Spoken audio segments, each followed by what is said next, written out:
À la fac, les filles se cachent derrière les arbres juste pour voir passer le beau gosse du campus. Pour elles, ce mec, c'est la perfection incarnée. Elles ne peuvent pas s'empêcher de baver dès qu'il est dans les parages. Regardez-le, il marche comme s'il possédait la rue, les yeux rivés sur son téléphone avec un calme presque agaçant. Un simple sourire de sa part, et la moitié de l'université tombe à ses pieds.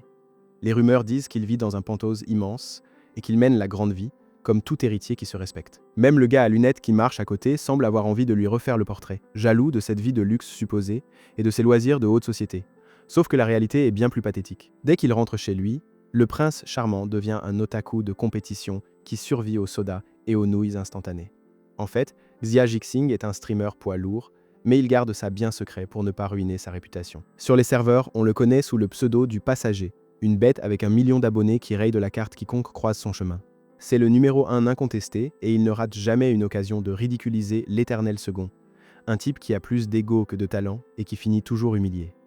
Le gars est tellement obsédé qu'il le défie pour un tournoi spécial, jurant que cette fois, il va enfin le surpasser. Tout allait bien jusqu'à ce que le système balance une annonce qui lui gâche la vie, le FaceTime des streamers arrive. La règle est simple, pas d'avatar, il faut montrer sa tronche face caméra ou c'est l'élimination. Les fans sont en délire, mais Jixing, lui, sent la tension monter d'un cran. Si sa famille, qui est ultra stricte, découvre qu'il gagne sa vie avec des lives, il est mort. Il imagine déjà son vieux et son frère aîné l'étriper pour avoir sali le nom de famille avec des jeux vidéo. Le lendemain, il débarque à la fac avec une tête de zombie complètement dévastée par le stress. Il check son téléphone et le compte à rebours défile. Il lui reste moins de 48 heures avant que son masque ne tombe devant des millions de personnes. Mais alors qu'il a le couteau sous la gorge, il a une illumination. Et s'il se trouvait une doublure, s'il déniche quelqu'un pour se faire passer pour lui, sa famille n'y verra que du feu. Pas besoin d'un clone, juste de quelqu'un d'assez discret pour ne pas attirer l'attention, mais avec une condition non négociable, le remplaçant doit être un vrai canon. Et c'est là qu'il repère le candidat idéal qui descend les escaliers. Un binoclard qui a un style d'enfer sans même faire le moindre effort. Sans hésiter, Jixing l'attrape par le bras avant qu'il ne s'échappe. « Attends !» hurle-t-il comme si sa vie en dépendait. Il se plante devant lui et lui lâche un « soit à moi de nulle part », sans aucune gêne et sans même l'avoir invité au ciné avant. N'importe qui croirait à une déclaration d'amour, mais le gars est bien trop désespéré pour faire dans le romantisme, il a juste besoin d'emprunter son visage pour s'en sortir. Parce qu'aux yeux du monde, Jixing est un monument d'élégance qui déguste du grand cru avec classe. Mais la vérité, c'est que le type passe ses nuits à geeker et petit déjeune au soda de 3 litres directement au goulot. C'est une épave totale, capable de s'enfiler un menu familial en 10 minutes et de lâcher un raw assez puissant pour faire sauter le wifi. Un sacré personnage qui mise maintenant tout sur cet inconnu à lunettes, lequel ne comprend toujours pas quel genre de fou vient de l'intercepter en plein milieu de la fac. Le voilà, plaqué contre le mur comme un héros de roman à l'eau de rose, même si au fond, le pauvre garçon meurt de honte après ce qu'il vient de sortir. Il le supplie de lui rendre ce service comme si son salut en dépendait, et à sa grande surprise, le gars aux lunettes accepte sans faire d'histoire. Jixing en reste muet, il ne sait pas s'il a une chance de cocu ou si le type est juste inconscient, mais le marché est conclu. Dès que l'autre lui donne son nom, Jixing manque de faire une attaque. Il vient d'embaucher Lin Lang, l'étudiant star qui rafle des 20-20 dans absolument toutes les matières. C'est le genre de type tellement discret qu'à la fac, tout le monde l'appelle le fantôme. Notre héros se sent déjà maître du monde. Il a le combo gagnant la gueule, le cerveau, et une réputation si mystérieuse que personne ne le verra venir. Alors que le soleil décline, il l'embarque vers son appartement avec l'assurance d'un vainqueur. L'endroit transpire le succès par tous les pores, avec d'immenses baies vitrées et un décor digne d'un shooting de magazine. En l'invitant à entrer, il lui tend des chaussons et traverse le salon avec une élégance folle, persuadé de maîtriser la situation sur le bout des doigts. Jusqu'à ce qu'il ouvre la porte de son studio de streaming. C'est un véritable dépotoir nucléaire. Entre les fringues qui traînent et les restes de bouffe, on dirait qu'une grenade de bordel a explosé en plein milieu de la pièce. L'étudiant modèle reste sans voix devant ce chaos qui jure totalement avec l'image de son hôte.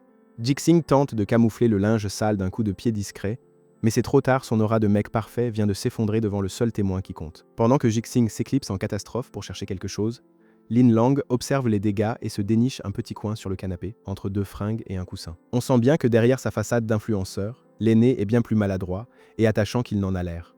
Quand Jixing revient, il le trouve rouge comme une pivoine. Il s'approche si près qu'il pourrait compter ses pores en lui demandant s'il a un coup de chaud, mais comme la notion d'espace personnel lui est totalement étrangère, il se colle à lui pour le renifler de près. Il lui sort qu'il sent super bon et que ça doit être sa lessive, avant de lui réclamer carrément de lui en ramener un bidon la prochaine fois. Sacré personnage, il vit dans un taudis, mais il fait le difficile sur l'odeur du linge des autres. Sans perdre de temps, il lui balance un t-shirt blanc et le presse de se changer comme s'ils étaient dans un vestiaire. Lin Lang bugue un instant et demande s'il doit vraiment se déshabiller là, devant lui. Mais pour Jixing, c'est tout ce qu'il y a de plus naturel. Dès que le jeune homme enlève son pull, il dévoile le secret le mieux gardé de toute l'université. Il s'avère que sous ces airs de rat de bibliothèque se cache une musculature sculptée avec une précision chirurgicale. Jixing reste scotché devant ses abdos, réalisant que le gamin est plus dessiné qu'un manga de sport. Il n'arrive plus à détacher son regard. Une fois le t-shirt enfilé, Jixing estime qu'il manque encore une petite touche de magie. Il lui ébouriffe les cheveux pour lui donner un côté rebelle, lui retire ses lunettes et lui fourre une sucette dans la bouche pour parfaire le look. Et voilà, Lin Lang vient de passer du statut de geek lambda à celui de mannequin de catalogue. Le style étant validé, il est temps de passer aux choses sérieuses. Le plan est simple, l'étudiant prête son visage, et l'autre tire les ficelles dans l'ombre. Mais l'image ne suffit pas, il doit copier ses gestes et jusqu'à sa façon de parler. Jixing se rapproche à nouveau, presque cil contre cil, pour lui faire comprendre qu'il va devoir étudier son personnage à fond. Il lui montre une ancienne vidéo de ses lives pour qu'il saisisse l'attitude du petit renard qui domine les réseaux. Lin Lang, la sucette toujours au bec, confirme qu'il a bien saisi le topo, mais Jixing lui assène une tape amicale dans le dos qui manque de le démonter avant de lâcher la bombe dès demain. Il l'attend chez lui tous les jours. Devant l'air paniqué du garçon, il précise que c'est pour son entraînement spécial. Mais avec un sourire pareil, on se doute que les leçons risquent d'être très interactives. Pour sceller le pacte, il promet de passer le prendre à la fac quotidiennement, comme s'il était son chauffeur privé. La fac ressemble à une fourmilière en pleine effervescence, grouillant de visages inconnus, et au milieu de tout ça, Lin Lang passe totalement inaperçu, tel un fantôme à lunettes que personne ne calcule. C'est là que Xia Jixing déboule avec un sourire de beau parleur et l'extirpe de ce chaos, comme s'il s'agissait d'un sauvetage héroïque en plein film. Mais ce n'était qu'un de ces rêves qui vous font battre le cœur à 100 à l'heure juste avant que le réveil ne sonne. Un message de son aîné finit de le tirer du lit, un sticker de petit renard tout mignon qui jure complètement avec son image de playboy inaccessible. Le gars lui demande son emploi du temps pour passer le prendre, et le pauvre reste scotché à son écran, déjà totalement sous son emprise. Une fois en cours, il essaie de se concentrer, mais son esprit vagabonde, il sait que le beau gosse va se pointer d'un moment à l'autre. Dès que la cloche sonne, le couloir devient impraticable, l'idole de la fac vient de débarquer. Les filles s'attroupent, espérant décrocher ne serait-ce qu'un salut, mais Jixing les ignore royalement, les yeux rivés sur sa nouvelle doublure. Quand il l'appelle par son nom devant tout le monde, ses camarades n'en croient pas leurs yeux, personne ne pige comment le rat de bibliothèque. Et le roi de la promo sont devenus si proches. Sans perdre une seconde, il file au bunker de Jixing, un vrai paradis de gamer avec matos dernier cri et trophées à foison. Le maître des lieux a déjà tout préparé pour que l'étudiant s'installe dans son fauteuil et apprenne à esquiver la caméra pour que leur petit cirque tienne la route. C'est le deal parfait, l'un prête son visage, l'autre son talent, et les fans régalent. Une affaire tellement bien huilée que le gamin ne réalise même pas qu'il sacrifie tout son temps pour un pauvre sticker et 2 ou 3 sourires. En explorant la pièce, le garçon se rend compte que l'endroit est un véritable temple dédié à l'ego du seigneur. Il y a des coupes partout et des photos où il est toujours la star, que ce soit dans la vraie vie ou en train de carry une game en ligne. Avec le magnétisme d'un trou noir, ce type vit entouré de gens qui l'applaudissent dès qu'il éternue. Il a une confiance en lui digne d'un dieu grec, il s'est bâti un musée perso pour ne jamais oublier sa propre perfection et pour que chaque visiteur comprenne qu'il n'est là que pour admirer. Face à un tel succès, le petit se sent comme un simple figurant, mais Jixing ne le laisse pas déprimer. Il se rapproche au point de partager le même air et lui touche l'épaule pour qu'il se détende, car il est plus raide qu'un piquet. L'étudiant panique totalement, son aîné n'a aucune notion de l'espace personnel et ça le déstabilise complètement. Pour détendre l'atmosphère, le streamer le récompense avec une friandise, comme on donnerait un bonbon à un gamin qui a été sage chez le médecin. Il va même jusqu'à lui proposer tout ce qu'il veut en échange de ses efforts. Une offre que l'autre encaisse le visage en feu, essayant tant bien que mal de reprendre une posture professionnelle. Il répond que ce n'est pas la peine, qu'il voit ça comme un défi personnel et qu'il trouvera bien un moyen de se faire payer de retour plus tard. Regardez-le, il croit maîtriser la situation alors qu'il tremble en tenant son bonbon. Finalement, il s'installe pour grignoter tout en planifiant comment écraser ce fameux troisième jeune maître du. Les jours défilent entre les écrans et la junk food, le garçon essayant d'absorber chaque mouvement du streamer. Il ne veut pas juste apprendre, il veut devenir son clone parfait pour que la concurrence ne voit même pas le coup venir. Xia Jixing ajuste le casque sur les oreilles du petit et lui rappelle qu'il n'y a aucune raison de stresser avec le modificateur de voix. Personne n'y verra que du feu. Lin Lang n'a qu'à répéter ce que le patron lui souffle à l'oreille pour que le plan se mette en marche. Les projecteurs s'allument d'un clic, ils sont en direct. Keju Bai Lang est de retour et le serveur est sur le point d'imploser. La horde de fans perd tout contrôle dès que l'avatar apparaît. Matez-moi ce gamin, avec sa tête de premier de la classe qui n'y touche pas, pendant que le compteur de viewers s'affole complètement. Pas même 5 minutes de live et les dons atteignent déjà des sommets. Le chat est un véritable tourbillon. Et comme d'habitude, il y a toujours un rageux dans le lot. Le classement grimpe en flèche et notre protagoniste s'est déjà installé à la 3e place, talonnant de près du San Shao. Le mec tire une de ses tronches. On dirait qu'il a avalé un seau de vinaigre et que ça ne passera jamais. Et Lin Lang, qui suit les ordres de son boss au doigt et à l'œil, lui balance la petite phrase qui l'achève. Il le félicite d'être l'éternel numéro 2. San Shao prend un tel coup à l'ego qu'il le défie en duel sur le champ, devant des milliers de spectateurs venus pour un stream et qui assistent finalement à une exécution publique. L'adversaire se prend pour le héros d'un shonen et se jette dans la bataille pour porter le coup de grâce, mais Lin Lang est bien plus vif. Il esquive l'assaut avec un air presque blasé avant de le choper avec des chaînes qui le laissent totalement immobilisé. La barre de vie de l'autre fond comme neige au soleil, et le chat se transforme en un festival de vannes. Du réalise qu'il est à 2 doigts de passer pour un clown professionnel et de perdre sa place au classement. Acculé, il tente une retraite stratégique pour essayer de sortir de la map, mais le rouquin en profite pour le balader pendant que son rival cherche désespérément une cachette introuvable. C'est une humiliation totale, Lin esquive tout, comme s'il connaissait le script du combat par cœur. Pendant ce temps, Xia tire les ficelles en coulisses, anticipant la moindre connerie que l'autre essaie de tenter. Il lit en lui comme dans un livre ouvert. C'est le rêve de n'importe quel noob avoir un génie dans l'oreille, qui te souffle d'où vont venir les coups. Entre 2 clics frénétiques, Lin Lang se lâche enfin et commence à distribuer les mandales comme un possédé. Il n'est plus là pour rigoler. Il est en train d'offrir une retraite anticipée à un vétéran qui se croyait intouchable, jusqu'à ce qu'il finisse par le découper en 2. Le grand maître finit par mordre la poussière. Plus besoin de s'en faire pour sa réputation après une raclée pareille, il ne lui en reste plus une miette. Victoire par KO. Le chat explose et les dons pleuvent de partout pendant que Lin Lang s'empare du trône, renvoyant l'autre à sa place de second sans escale. Et voilà notre nouveau roi du stream, posant fièrement avec son éventail, et un ego surdimensionné, acclamé comme s'il venait de gagner la finale mondiale. Complètement largué, le perdant sombre en pleine crise existentielle, hurlant à l'imposture parce que c'est impossible d'avoir un tel charisme tout en jouant avec une précision aussi chirurgicale. Pendant ce temps, le public lance déjà ses premières théories sur son anonymat, soupçonnant qu'un secret se cache derrière une telle perfection. C'est là que Xia commence à paniquer. Il réalise que son partenaire vient de casser Internet et qu'il a oublié le plus important, lui apprendre à gérer la célébrité avant qu'il n'ouvre la bouche et ne gâche tout. Il se retrouve sans plan, en plein pic de gloire. Le chat est en feu et les viewers sont loin d'être stupides. Les abonnés soupçonnent déjà que ce n'est plus le même joueur. Ils pensent que le compte a été vendu ou que quelqu'un d'autre manipule les touches dans l'ombre. Lin Lang sait que s'il ne réagit pas FISA, sa crédibilité de pro-player va finir à la poubelle en direct devant des milliers de personnes. Le gamin reprend le contrôle et s'affiche à la caméra avec un sourire qui masque tant bien que mal son stress. Il décide que la meilleure défense, c'est l'attaque. Il joue les offensés et leur reproche d'être lourds alors qu'il essaie, pour une fois, d'être sympa. Et avant que quiconque ne comprenne ce qui se passe, il leur coupe le stream au nez pour les laisser sur leur faim. Le coup de bluff est parfait.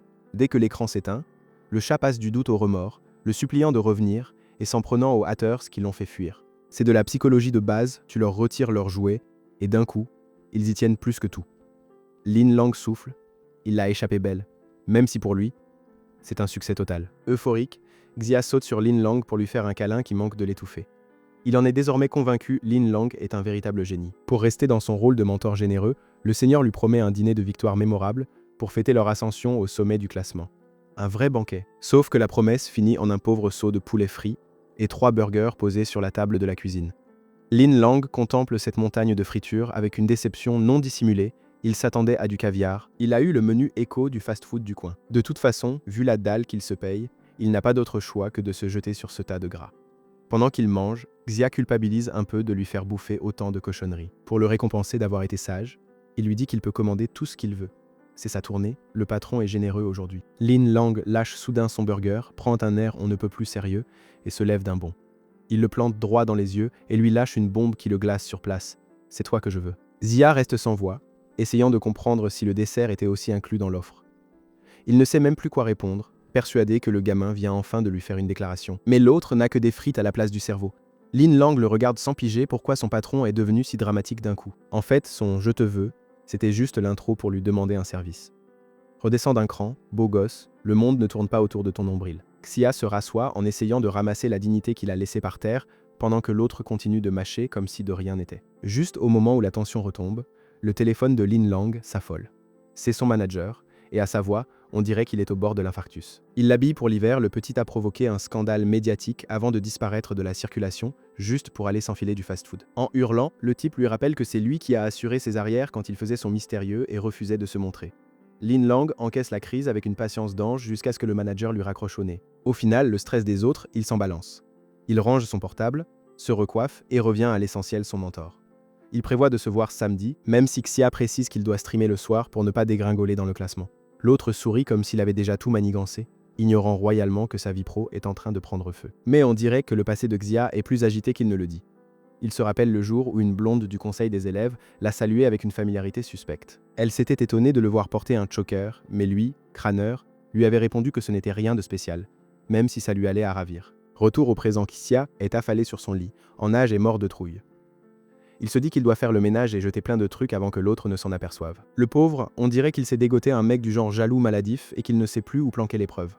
Drink bienvenue dans un café à l'esthétique si parfaite qu'on frôle l'overdose de sucre rien qu'en entrant. Et voilà Lin Lang, il y a 2 secondes, il cachait des indices. Et maintenant le voilà impeccable, en train de faire le service comme s'il était l'employé du mois. Avec son look et son assurance, il fait commander des cafés à toutes les filles, comme si c'était gratuit. Mais le clou du spectacle, ce n'est pas la carte, c'est l'assistant qui l'a ramené dans ses bagages. Xia Jixing a déjà enfilé le tablier et discute avec tout le monde. La patronne de Lin n'en croit pas ses yeux. Voir son iceberg personnel daigner enfin sourire, c'est le genre d'événement qui n'arrive qu'une fois par siècle. Au milieu de tout ce remue-ménage, un siamois débarque pour réclamer de l'attention, et Lin Lang demande très sérieusement si le boulot consiste aussi à gérer les animaux. Il s'approche de Xia par derrière pour lui glisser que le fondant au chocolat est en rupture de stock, mais comme c'est un malin qui ne perd jamais le nord, il suggère de mettre en avant la spécialité de la maison, une pâtisserie au nom allemand imprononçable, qui allie élégance et prix plutôt salé. Pendant que les clientes sont en extase, Xia essaie de capter ce qui se passe. Il a l'habitude de voir Lin Lang entouré de médailles et de bouquins, alors le voir avec un plateau à la main, ça le change radicalement. On dirait que l'étudiant brillant ne maîtrise pas seulement les algorithmes, il a aussi un talent absurde pour les desserts. Xia prend une bouchée et s'envole direct, le gâteau est si fin qu'il lui fond littéralement dans la bouche. Il s'appuie sur son épaule pour lui faire remarquer que cet uniforme lui va comme un gant, notant au passage que la coupe du gilet souligne un peu trop bien sa silhouette. Mais le charme est vite rompu quand Lin Lang se transforme malgré lui en arbre à chat géant.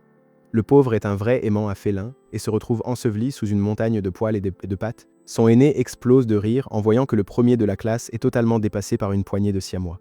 Xia s'amuse de voir son camarade ainsi pris d'assaut et plaisante en disant que, rien que pour ça, son poste est garanti. Tandis que Lin Lang le supplie d'arrêter de se moquer, Xia profite de leur proximité pour lui proposer d'emporter un lui-même.